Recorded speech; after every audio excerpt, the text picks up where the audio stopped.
Programme में एक बार फिर खुशामदीद नाज़रीन। गुल प्लाज़ा के बाद जो सिंध हुकूमत के ऊपर तनकीद हो रही है और ताजरों के हवाले से जो गुफ्तगू हो रही है, उस मामले पर हम गुफ्तगू करेंगे। सदर Karachi chamber of commerce Mohammad Rehan Hanif साहब हमारे साथ मौजूद हैं। सर, बहुत शुक्रिया रेहान साहब वक्त निकालने का।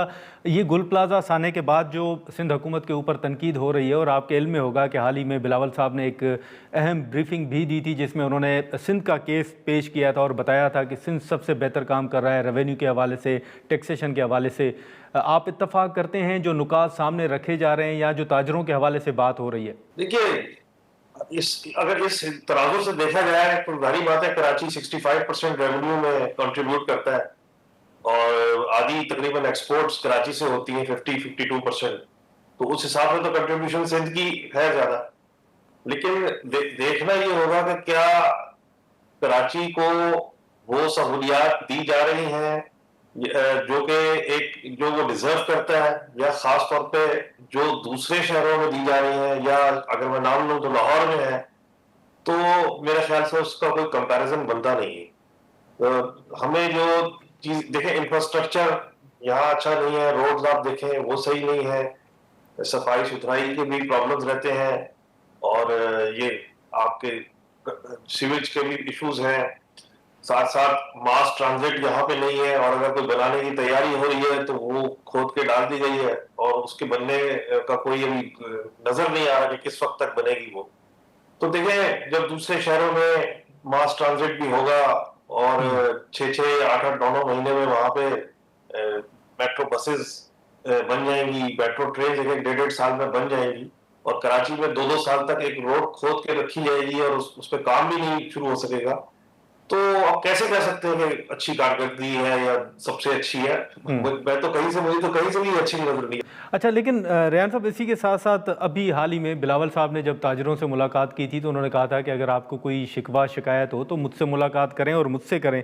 तो किसी मरहले पर जिन मुश्किलात का आप जिक्र कर रहे हैं, तो क्या आपने ये तमाम चीज़ें सिंध हुकूमत के साथ टेकअप की हैं? रोज होती है ये मुख्तलिफ मौकों पर ये चीजें हम एड्रेस, इश्यूज जो है एड्रेस करते रहते हैं। तो ऐसा नहीं है कि हम इशू एड्रेस नहीं करते या वो सुनते नहीं है, लेकिन रिजल्ट नहीं आ रहा, या वो रिजल्ट नहीं आ रहा जो हम तवक्को करते हैं, खातिर ख्वाह रिजल्ट नहीं आ रहा, यूं कहें। लेकिन फिर आपकी नज़र में अगर ये चीज़ें हल नहीं होती तो आपका खदशा क्या है कि ताजरों को या सूबे को कितना नुकसान का खदशा जो है वो आप देख रहे हैं? देखिए, कराची चलता है ना तो पाकिस्तान चलता है, कराची ही पाकिस्तान है। अगर इस बुरे हालात में, इस बुरे इंफ्रास्ट्रक्चर में कराची 52% की एक्सपोर्ट कर रहा है, तो अगर इस कराची को ठीक कर दिया जाए तो आप सोचें कितनी एक्सपोर्ट हम कर सकते हैं। हाँ। कितना कारोबार बढ़ा सकते हैं। तो हमेशा हमारा यही मौकफ रहा है, यही बात करते हैं। ठीक है। यार, जो आपको नजर आ रहा है कि ये बुरे हालात में भी अच्छी परफॉर्मेंस, एक खिलाड़ी को क्रैम्प्स पड़े हुए हैं, उसका मसल पुल हुआ हुआ, लेकिन तब भी वो अच्छा खेल रहा है। तो अगर वो फिट हो जाएगा तो फिर कितना अच्छा खेलेगा वो। तो इसी पे तवज्जो देने की जरूरत है कराची पे, और उसी से जाहिर बात है जब एक्सपोर्ट्स बढ़ेंगी, बिजनेस बढ़ेगा तो मुल्क का फायदा होगा। लेकिन रेहान, सारे मामले के दौरान एक मामला जो है वो कराची को वफाक के हवाले करने की एक तजवीज़ आई, लेकिन आप समझते हैं कि ये तजवीज़ दुरुस्त है, या ये मामला आपकी नज़र में क्यों इस तरफ गया कि वफाक को कराची के हवाले कराची को जो है वो वफाक के हवाले कर दे? देखिए, जब पाकिस्तान मारूज़ वजूद में आया था तो कराची वफाक का हिस्सा था ना, फेडरल कैपिटल था, तो बाद में कैपिटल वो हुआ है। हाँ। देखिए, हमारा इशू ये नहीं है कि कराची वफाक का हिस्सा रहे, बने, या सूबा बने, या जो भी हो, हमें तो रिजल्ट चाहिए। बिल्कुल। अब हमें क्या चाहिए? हमें अच्छा इंफ्रास्ट्रक्चर चाहिए, अच्छी सड़कें चाहिए, मास ट्रांजिट चाहिए, हमें सीवेज का अच्छा निजाम चाहिए, साफ सुथराई चाहिए। यही चीजें है ना कि आम शहरी आपसे डिमांड करता है। हमारे बच्चे बहन पे गिर के ना मरे, हमारी फायर ब्रिगेड इतनी अच्छी हो कि अगर खुदा ना खास्ता कहीं आतिशबाजी का वाकया होता है तो वो उस आग को बुझाने की इस्तेताअत रखते हो। ठीक है। तो यही डिमांड है। अब ये किसी भी तरीके से ले आए, ये तो पॉलिटिकल बात है, मैं पॉलिटिकल तो हूं नहीं जी। वफाक के जरिए आए, सूबे के जरिए आए, या इसी निजाम के जरिए आए, ठीक है, या किसी 28वीं या 25वीं या 27वीं तरमीम के जरिए आए, किसी भी जरिए से आए, हमें तो चाहिए। लेकिन रेहान साहब, अब जो सूरत हाल सामने आई है उसके बाद आपने क्या सिंध हुकूमत के सामने तजावीज़ रखी इन मामलात के हल के लिए? देखिए, जो गुल प्लाजा का वाकया हुआ है, हाँ। तो उस पे मैं बाद में बात करता हूँ कि उस वक्त क्या हुआ और उसको कैसे हैंडल किया गया। लेकिन अब इस वक्त जो पोजीशन है वो ये है कि कराची चेंबर जो है, वो जितने भी मुतासरीन है, जी। तकरीबन 1200 के करीब दुकानें थी वहां पे, और कुछ लोग मालिक हैं और कुछ लोगों ने किराए पे दी हुई है, तो इस तरह तकरीबन 1800 2000 के करीब फैक्ट्रीज हैं।